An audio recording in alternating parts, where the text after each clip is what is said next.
আলিফ বাতাও জানে না, কিন্তু তাকায় দেখছো স্কুল কলেজে পড়িয়াও দাড়িওয়ালা 5 বেলার নামাজ পড়ে। সত্য কথার সাক্ষী দাও আসেনি? আর ওয়াজের দরকার নাই, দরজা জানালা বন্ধ কইরা নিজের পায়ের জুতাটা খুইলা কপালে বাড়ি দিয়ে কবি, এই বেটা তোর কপালে তো খারাপ কেন? তোর মতো যুবক স্কুলে হইরা নামাজ পড়ে, দাড়ি রাখে, তুই পারো না কেন? তোর কপালে কার জানি অভিশাপ লাগছে। সারাটা রাত মোবাইলে গুনাহ করেছো, দরওয়াজা জানালা বন্ধ করে সারাটা রাত মোবাইল নিয়ে কবিরা গুনাহ কবিরা গুনাহ কবিরা গুনাহ করেছো, কেউ দেখে নাই, আমার আল্লাহ দেখছেনি।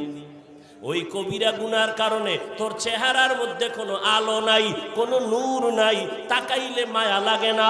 তোর চেহারাটা এতটা নোংরা, তোর ওদিকে শরীরটাও শেষ হয়ে গেছে, তোর খবর নাই।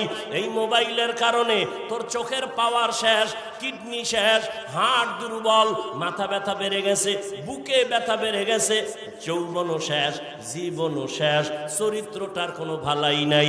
একটা যুবক দাঁড়াইয়া বুকে হাত লাগাইয়া আল্লাহরে সাক্ষী রেখে বলতে পারবি না, হুজুর আলহামদুলিল্লাহ, আমি মোবাইল চালাই আর না চালাই আমার চরিত্রের মধ্যে কোনো কলঙ্কের দাগ নাই।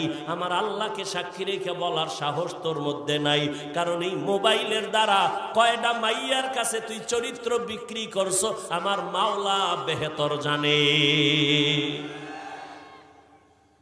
কতটা মেয়ের জীবনের উপরে হামলা করেছো, চরিত্র নষ্ট করেছো।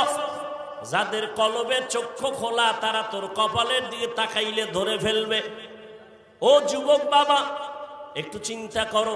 তোমার মতো আবার কিছু যুবক তো আছে স্কুল কলেজে পড়ে, নামাজ পড়ে, রাস্তায় গাড়ি চালায়, নামাজ ছাড়ে না। বলো বাবা তুমি কেন পারবা না? তোমার মতো যুবক র্যাব, আর্মি, পুলিশ, বিডিআরের চাকরি করে, ডাক্তার, ডক্টর, প্রফেসর, ইঞ্জিনিয়ার, 5 বেলার নামাজ পড়ে, বলো তুমি কেন পারো না? তোমার মতো যুবক ময়দানে কৃষি কাজ করে, নামাজ ছাড়ে না, নদীর মধ্যে মাছ ধরিয়াও নামাজ ছাড়ে না। তোমার মতো যুবক জমিনের মধ্যে শ্রমিকের কাজ করে, নামাজ ছাড়ে না। বৃদ্ধ বাবাজি, আপনার মতো বুড়ারা মসজিদে গিয়া 5 বেলার নামাজ পড়ে, আপনি কেন পারেন না? ও পর্দার আড়ালের আম্মা জানেরা, বোনেরা, আপনাদের জীবন কত ধন্য। এই স্টেজে 12টা ছেলের মাথায় পাগড়ি দিলাম, ওদের সিনার মধ্যে কোরআন পুরাটাই জমা। কে করেছেন? আজকে খবর নাও, ওদের মা বাবার মতো ঈদের আনন্দে আর কেউ নাই। এরে আম্মা জান, আপনার কি মনে চায় না একজন আলেমের মা হইয়া কবরে যাবেন? আপনি কি চান না